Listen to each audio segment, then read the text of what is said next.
CITRASCO MPC with their, we're going to conduct an interview with their very own general manager. Sir, can you introduce yourself, sir? I'm Ryan Benjamin Yu. I'm the chairman of CITRASCO at the same time the managing director. We're just going to conduct an interview, sir, and we have a few questions, 15 questions to be specific. Yeah. I'm just going to read you the questions, sir. The first question is your cooperative organization compliant with CDA? Yes, we have a certificate of compliance, and now for the year, because it's annual, so we're in the process of renewing it. The second question is, what are the primary products or services that your cooperative provides to its members? Basically, we are a transportation cooperative, so we're dealing with in public transportation, jeepneys, taxis, tourist buses, vans.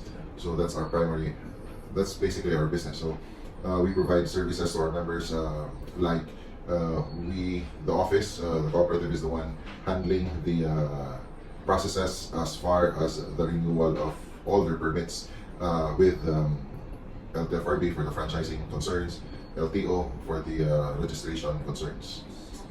The third one is, how do you define the success of your cooperative organizations? Despite the trying times, we're still standing. Despite the pandemic.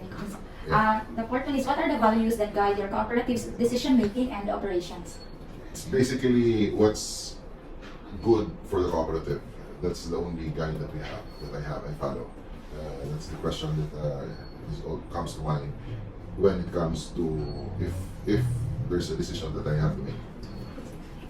How is leadership structured within your cooperative organization?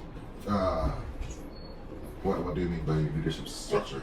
I mean, how do you lead your? The leadership structure is our cooperative is democratic, diba? So we elect our officers. So yearly we have an election, and basically that's it. It depends on the one handling as far as as to the management style. So, luckily for me, I have been with the cooperative since 2004 as its general manager. No, 2005 until now. The sixth one, sir, Pastor, how do members participate? I mean, what benefits do members receive from being a part of the cooperative? We have basic cooperative structures now, like we have the services, but the very distinct benefit that why our members come to CITRASCO, or the would-be members come to CITRASCO, is its franchises. Franchises for public utility vehicles, because there's the scarcity of it. So, more than one higit sila sa CITRASCO. So the easier side. Yeah, easier as far as process sa LTO, process sa LTFRB. But more than that, then again, ang pinaka-respond good is mangita sila franchise. Kung may franchise available, so doon sila sa CITRASCO, kami ang mangita franchise, or basically kami ang mangita franchise for them. How does your cooperative organization address issues of equity and inclusion? Well, we always encourage ideas, suggestions from everyone. In our annual membership meeting, we do not limit, even if it's under our bylaws that only those there's qualification for kung kinsa like pwede mo storya, but in our side, specifically sa ako nang set aside because I want to hear everyone. Say for example, you're a member and you cannot be present, your wife will be the one coming here at Atanida. Under our rules, hindi na pwede. You cannot talk. Pwede kang attend, ang iyong wife pwede attend, but you cannot talk. She cannot talk. Okay? She cannot join the deliberation. But in my case, I allowed it. Para in as much as possible, I want to get all the ideas available at any given time. How do you ensure transparency and accountability within your cooperative organization? When we welcome any scrutiny from any office, from any member, we just want proper documentation.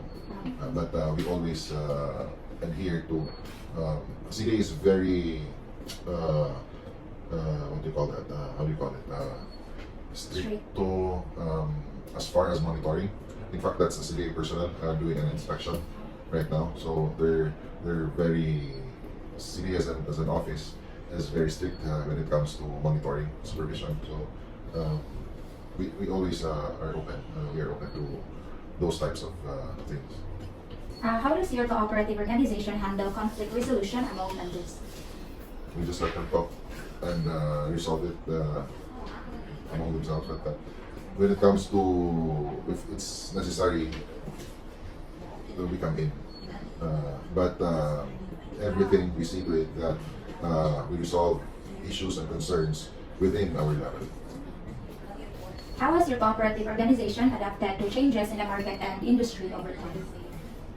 We had a hard time adapting and changing, but we are coping with the present times, especially post-pandemic period. We are coping with the new rules being imposed upon us by all government regulating agencies. What is the role of education and training in your cooperative organization? Very much. Then again, CDA has required us to attend certain number of trainings and seminars for and we are required, all officers are required to, and accountable personnel are required to attend certain seminars depending on their function. So we always believe in continuing education. So we are fully supportive. How does your cooperative organization give back to the community or support local initiatives? Giving back. We do before, not pandemic time until now, not yet. Pre-pandemic, we do community services like supporting those via feeding. Since cooperative is like helping the community in Zerna. Yes, we also do, especially during mga katalagman ganyan, calamities. We did several relief operations during the super typhoon, katulad. No, before that, Yolanda. Yeah. We mobilized. If I put value to all of it, we mobilized about 3 million worth of goods na hindi pang distributed, excluding medical services that we CITRASCO initiated ang linking of all concerned groups. Yeah. We went to Bantayan Island, we went to Libre, to operation. Complete operation, not just we fed them, gave mga clothes, gave medical medical team. So yun na. We also had Habitat for Humanity. I don't know if you know them. They provided yung dutling ng mga tents para sa people na mga homeless. That was quite great, you guys. Nako. Nagdala ng mga buses para madaan mga tao. Can you share a success story or notable achievement of your cooperative organization? We always believe na the cooperative, the success of cooperative will be measured kung saan iyahan mga members. Because I have seen a lot of successful cooperatives na super dato na siya as far as monetary is concerned, capital is concerned. But ang iyang members continues to be on that level na nag-lisod hapon. So ako as far as the person is concerned, we don't mind not growing so high for as long as ini-grow na every step sa among growth, uban ang mga members. So what we are seeing is that, of course, in cooperative there's what we call self-help also. Kung isa kang mulihok, wasa kang mahitabo sa lima, we can only do so much. But in our cooperative, ang pagsunod sa we only have one sakyanan, one unit. We encourage, we help in a lot of ways na matunan ang imong sakyanan. So it becomes 2, later on 3, with all the guidance para dili po ka fall. For the last question, sir. Last na? Yeah. Hapon. What are the future goals and plans for your cooperative organization? Okay, being in the transport industry, we are of the goal and the vision that we want to give Cebu City an efficient and effective public transportation system. It's a system that we would want to offer because we really want to discourage the use of private cars. To give equality amongst the population. Also, mobility, if we will be discouraging private cars, the use of private cars, mobility sa mga tao will become faster. It will equate to lesser traffic congestion, which is our main problem. Unfortunately, initially, our government is looking at widening of roads, building multi-level mga dam, diba, flyovers, skywalk, whatever. But there's limitation. You cannot always widen the roads. Diba? Mahurot ang balay. Diba?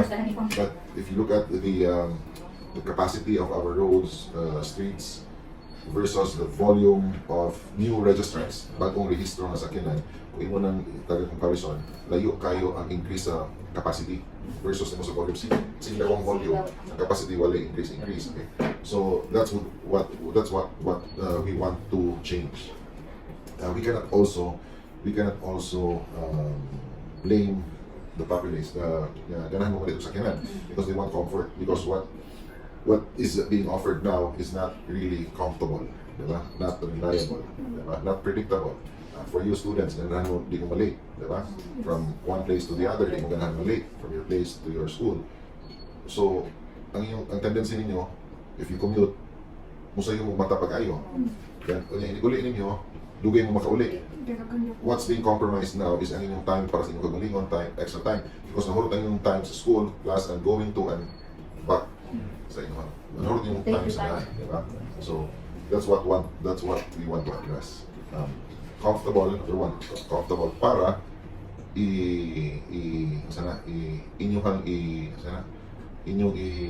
musakay mo ba?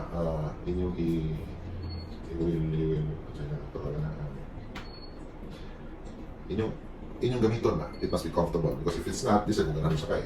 Diba? So, predictable. So that you will know, na inigawas ako sa akong balay, inigawas ako sa boarding house, if you're staying in a boarding house, iniingon nga, 11 o'clock na isakyanan niya, 11 o'clock na din isakyanan niya. So, ang imong time will be predictable now. So, you'll be able to adjust. You will have time for yourself, basically. That sounds right. Thank you so much for your time, sir. Kunin, manilay. Okay. Within our life. How is your organization starting to change this market and industry? We are adapting and changing, but we are coping with present times, especially post-pandemic.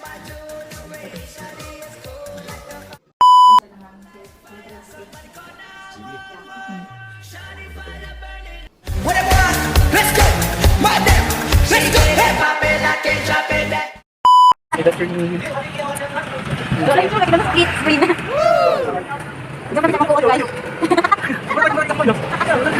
So guys, pupunta na po kami sa